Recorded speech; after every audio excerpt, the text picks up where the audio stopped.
Narcissistic bosses are in a league of their own.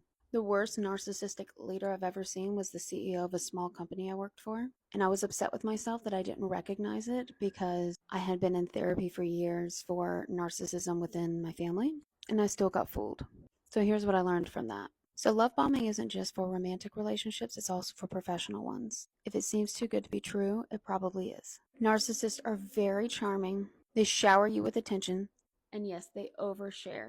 It's not normal when you first meet somebody to overshare. So as this commenter pointed out, a sign that something's up. People should have to earn your trust first.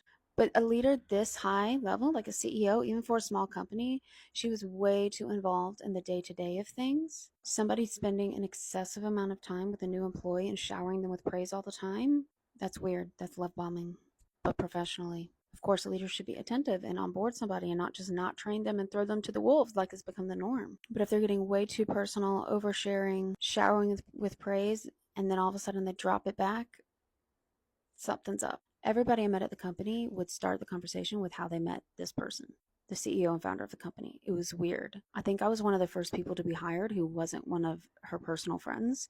And so this isn't just narcissism, this is also nepotism. And it's connected to point number 3. This person required constant praise, and these people gave it to her. They knew how to work her. They talked about her like she was their Lord and Savior. It was really weird, and it came up frequently.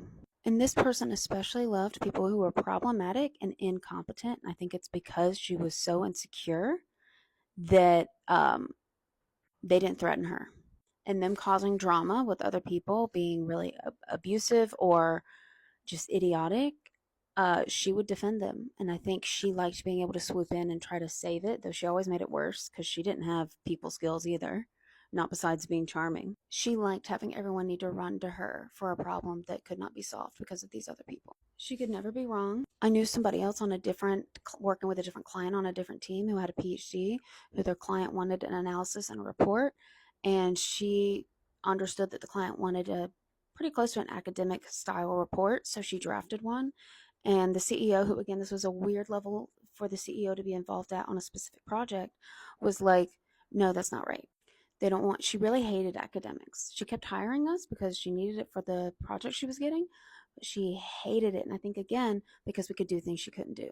So she dumbed down the report a lot, made it less academic, which I asked her what that meant once. What do you mean by too academic? And she couldn't tell us. I think it just meant she didn't understand it. And she delivered her report to the client, and the client was like, this isn't what I wanted. I wanted an academic style, rigorous report. And the CEO fought the client on it, which is wild in consulting because, like, you want to have a happy customer. She fought them on it and made everybody draft a completely new report that was still more what she thought was good instead of just pulling the original report that the other person had already done, the already drafted academic report. It was wild. And that's when I really realized this isn't about business. This isn't about things that, like, business decisions that we don't see or understand. She's either really dumb or she's a narcissist because she was hurting her own business and reputation by not even doing like basic customer service and making her job harder for herself. And in line with that, never taking responsibility, she literally would scream at some of the other coworkers, specifically on that team, because it was all their fault, even though they had delivered to her the product that the client asked for. As I mentioned, she's incredibly insecure. And finally, I ran into this term called communal narcissists, which is people who get groups of people together and then start drama among them, like having company retreats or events. And this specific one I'm giving an example about would do this virtually.